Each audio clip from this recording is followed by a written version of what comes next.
সব চাইতে শ্রেষ্ঠতম মাস রমাদান আল মুবারক আসছে। আত্মশুদ্ধির মাস, আত্মসংশোধনের মাস, শুদ্ধাচারের মাস, নিজেকে আলোকিত করবার মাস, ঠিক কিনা বলেন?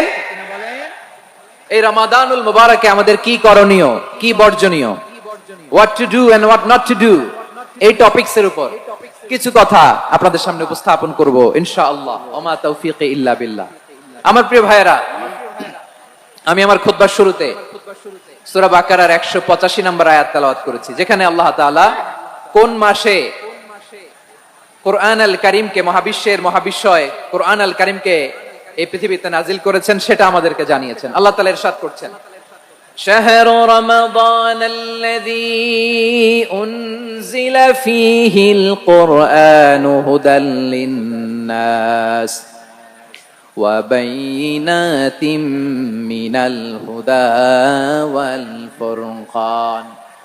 আল্লাহ বলেন, রমাদান এমন একটা মাস যে মাসে কোরআন নাজিল করা হয়েছে। আর এই কোরআন হচ্ছে বিশ্ব মানবের জন্য পথ নির্দেশিকা, হেদায়েতের সুস্পষ্ট বর্ণনা এবং সত্য মিথ্যা পৃথক করার আসমানি মানদণ্ড রূপে জামিনে আমাদের জন্য কোরআন নাজিল করেছে কে? আওয়াজ করে বলেন তো, আল্লাহর নাজিল করা এই কোরআনে কোনো ভুল আছে? সবাই বলেন নাই। সবাই বললে এতটুকু আওয়াজ হয় আমি বিশ্বাস করি না। গলা ছেড়ে দিয়ে বলেন, আল্লাহর নাজিল করা এই সর্বশেষ আসমানি কিতাব আল কোরআনে কোনো ভুল আছে? সন্দেহ আছে? সংশয় আছে?